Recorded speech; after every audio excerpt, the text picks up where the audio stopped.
Thank you, Las Cancorla.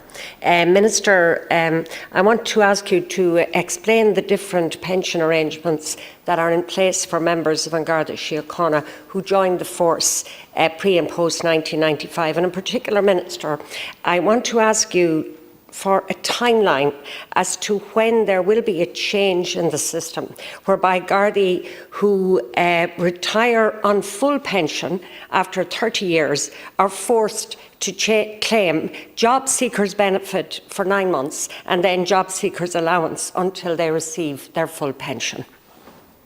Thank you very much, Deputy. So the majority of public servants recruited before the 6th of April 1995 pay Class B or Class D PRSI. This cohort of staff has no entitlement to social insurance benefits, such as job seekers benefit, state pension contributory and illness benefit. Their occupational pension and lump sum forms the entirety of their pension benefit from the public service. For all new entrants to the public service on or after the 6th of April, the introduction of full social insurance for public servants who are now known as Class A PRSI, and before the 1st of January 2013, which was the introduction of the single public service pension scheme, this included members of Garda Síochána.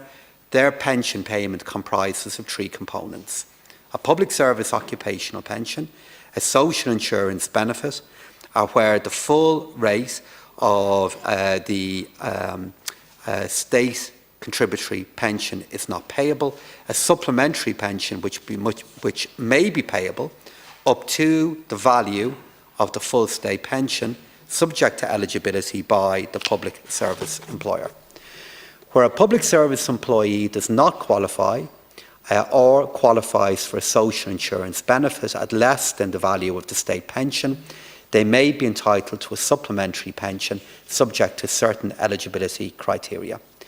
These refer to a retired public service servant not being in paid employment, the retired public servant, due to no fault of their own, failing to qualify for social insurance benefits, and the retired public servant must have reached the minimum pension age or have retired on grounds of ill health.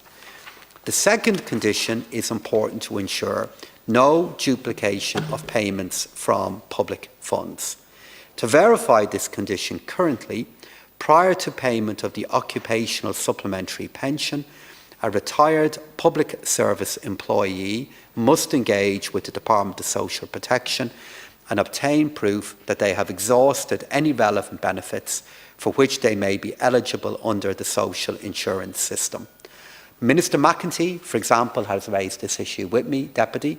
I'm aware there are some issues concerning the procedures for qualifying for the payment of an occupational supplementary pension, and I'm liaising with the Department of Justice and the Department of Social Protection to see if we can come up with a solution to this matter. Of course, that's the issue at hand.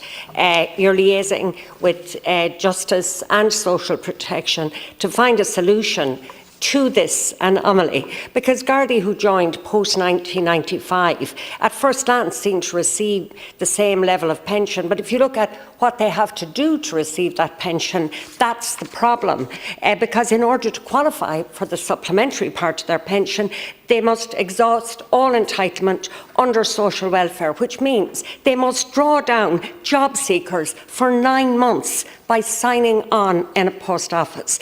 Many of them consider that they are being discriminated against because they are not job seekers.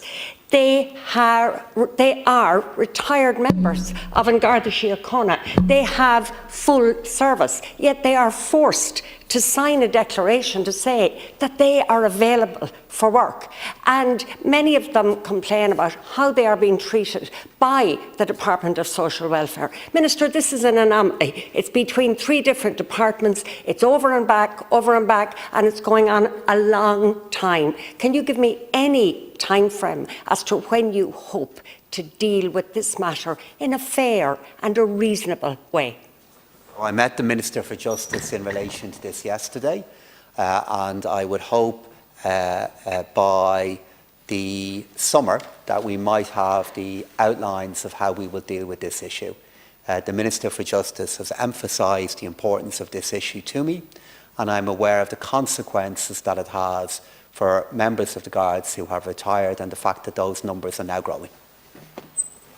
Thank you, Minister, and I'm really pleased to hear that, because this applies to Gardaí who joined post-1995, and next year all of those members will have served 30 years. So this issue has to be dealt with, because many Gardaí have told me that when they try to explain to the Department of Social Protection that they are not job seekers, in fact they are retired members of An Garda Síochána, the Department of Social Protection say that unless they make themselves available for training or work, they have no entitlement. So, Minister, I'm pleased to hear that you're hoping for an outcome by the summer, because we absolutely need it. It has dragged on for far too long. As I said, we just want a reasonable way of dealing with this, that those who have served their full time can get their full pension in a reasonable way. Deputy, I can simply say I take your point. I'm aware of the issue. A number of deputies have raised it with me, and the Minister for Justice has raised it with me now over the last number of months, and we're looking at a way of trying to find a solution to this, and I take on board your point.